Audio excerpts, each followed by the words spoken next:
बच्चों, इस वीडियो में हम कक्षा 11 के हिंदी काव्य खंड से विविधा शीर्षक से सेनापति के पद्यांशों की सरलतम व्याख्या देखेंगे।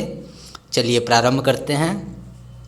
सबसे पहले आप इसका प्रसंग जान लीजिए कि कवि सेनापति ने इस पद्यांशों में जेठ माह के दोपहरी की भयंकरता का बहुत ही मार्मिक चित्रण किए हैं। तो चलिए व्याख्या की ओर। वृष को तरनी, वृष एक राशि होता है, तरनी अर्थात सूर्य। सेनापति जी कहते हैं वृष को तरनी, जेठ माह में वृष राशि का तरनी अर्थात सूर्य तेज सहसो अपने हजारों तेज किरणों के साथ जल रहा है। सेनापति जी कहते हैं कि जेठ माह में वृष राशि का सूर्य अपने तेज हजारों किरणों के साथ जल रहा है। ज्वालन के जाल, ज्वाल अर्थात आग, अग्नि के जाल, अग्नि की जाल, विकराल अर्थात भयानक, बरसत है, बरस रहा है। मानो भयानक, मानो आकाश से भयानक अग्नि की लपटें बरस रही है। एक बार पुनः समझ लीजिए। सेनापति जी कहते हैं कि जेठ माह में वृष राशि का सूर्य अपने तेज हजारों किरणों के साथ जल रहा है, मानो आकाश से भयानक अग्नि की लपटें बरस रही है। तचती धरनी, तचती अर्थात तपना, धरनी अर्थात धरती, धरती तप रही है। जग जरत, सारा संसार जल रहा है। झरनी सिरी, सिरी अर्थात शीतलता, और शीतलता भी इस भीषण गर्मी से, उमस से तप रही है। छाह को पकड़ी पंथी पंछी, बिरमत है। छाह को पकड़ी, छाया को पकड़कर पंथी पक्षी, पथी और पंछी, पंथी अर्थात यात्री और पंछी बिरमत विश्राम कर रहे हैं। पक्षी और पंथी, पंथी और पक्षी दोनों ही छाया को पकड़कर बिरमत है, इस उमस में विश्राम कर रहे हैं। आगे चलिए। सेनापति, सेनापति जी कहते हैं नैक तनिक ही दोपहर के ढरत होत, दोपहर के ढलते ही। सेनापति जी कहते हैं कि तनिक ही दोपहरी के ढलते ही धमका विषम, धमका अर्थात धूप, विषम अर्थात असहनीय, धूप असहनीय हो जाता है। न पात खरकत है, पात अर्थात पत्ता, खरकत अर्थात हिलना, और पत्तों का भी हिलना बंद हो जाता है। एक बार आप इन दोनों पंक्तियों को पुनः समझिए। सेनापति जी कहते हैं कि तनिक ही दोपहर के ढलते ही धूप असहनीय हो जाती है और पत्तों का हिलना भी बंद हो जाता है। मेरे जान पौनो सीरी, ठौर को पकनी कौनो। सेनापति जी कहते हैं मेरे जान, मुझे ऐसा लगता है कि पौनो अर्थात पवन, सीरी अर्थात शीतल, ठौर को पकड़ी पकड़कर, कोनो अर्थात कोना। सेनापति जी कहते हैं मुझे ऐसा लगता है मानो पवन, हवा भी किसी शीतल कोने को पकड़कर घड़ी एक बैठी घामे बितवत है।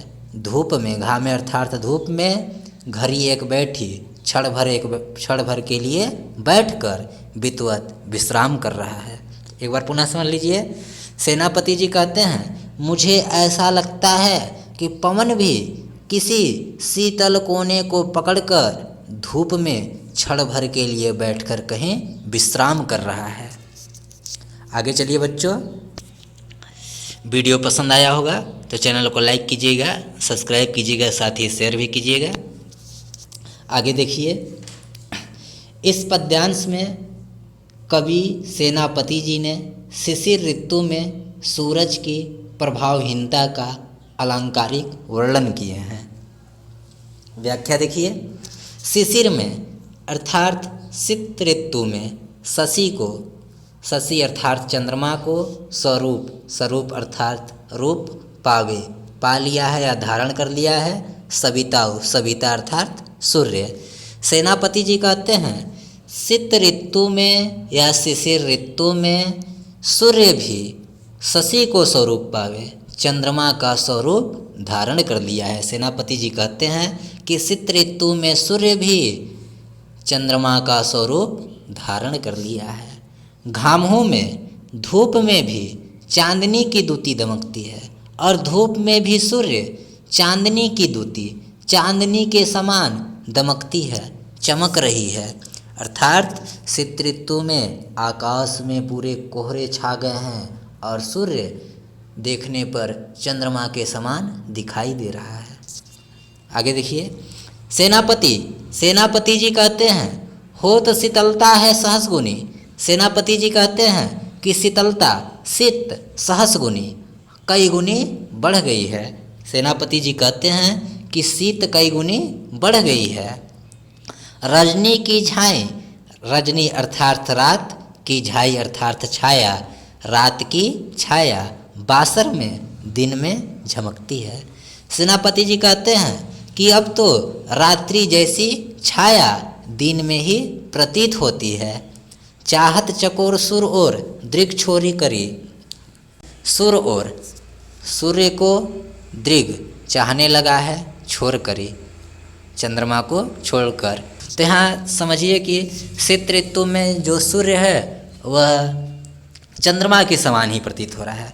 तो चाहत चकोर सुर और दृग छोर करी, शिशिर ऋतु में चकोर चंद्रमा को छोड़कर सुर और भ्रम के कारण अब सूर्य को ही चाहने लगा है। चकवा की छाती और चकवा की छाती तजी और चकवा अपनी चकवी से मिलने के लिए तजी धीर धसकती है, अपने हृदय से धैर्य को त्यागते जा रहा है।